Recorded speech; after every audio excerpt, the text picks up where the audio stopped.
ఒకటో తారీఖు నాడు కాదండి, మొదటి కరోనా వచ్చిన తర్వాతనే ఈ ఒకటో తారీఖు నాడు జీతాలు ఇవ్వడం కష్టమైందండి. మీరు అర్థం చేసుకోవాలి. ప్రపంచవ్యాప్తంగా కరోనా వైరస్ వల్ల ఆర్థిక వ్యవస్థ అతలాకుతలమైంది. పాండమిక్ తర్వాత 2020 నుంచే ఈ సమస్య మొదలైంది. 2020 కన్నా ముందు అంత బాగా అన్ని దేశాల్లో, అన్ని రాష్ట్రాల్లో కూడా ఈ ఆర్థిక వ్యవస్థ అతలాకుతలం కావడంతో ప్రభుత్వానికి రావాల్సిన రెవెన్యూ రాకపోవడం. మరి ప్రజలందరూ కూడా ఇళ్లల్లో ఉన్నారు కదా, ఆర్థిక వ్యవస్థ ఎక్కడ నడిచింది? ప్రజలందరూ కూడా ఇళ్లల్లో ఉన్నారు. లాక్డౌనే ఉండే సంవత్సరం పాటు. ప్రజలు ఇళ్లల్లో ఉండి లాక్డౌన్ ఉంటే ఓన్లీ ఎసెన్షియల్ సర్వీసెస్ మాత్రమే పనిచేసినాయి.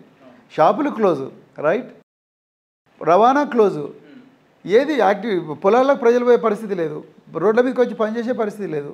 దానివల్ల ప్రభుత్వ ఎంప్లాయీస్కు లేకపోతే కనీసం ఒక్కొక్కరికి 25 కేజీల బియ్యం పంపించి వాళ్ళకి 2,500 రూపాయలు ఎక్కడి నుంచో తీసుకొచ్చి మరి ఇవ్వగలిగినారు కేసీఆర్ గారు. దాని తర్వాత ఆర్థిక వ్యవస్థ గాడిన పడడానికి 2-3 సంవత్సరాలు పడుతుందిగా, అప్పుడు కొంత లేట్ అయింది.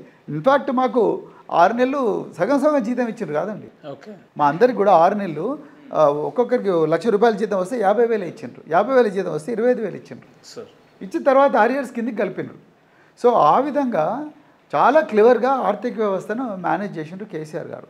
ఇప్పుడు ఈయన వచ్చిన తర్వాత మొదటి తారీఖు నాడు జీతం ఇస్తా అంటున్నాడు. ఎంతమందికి ఇస్తున్నాడు అండి?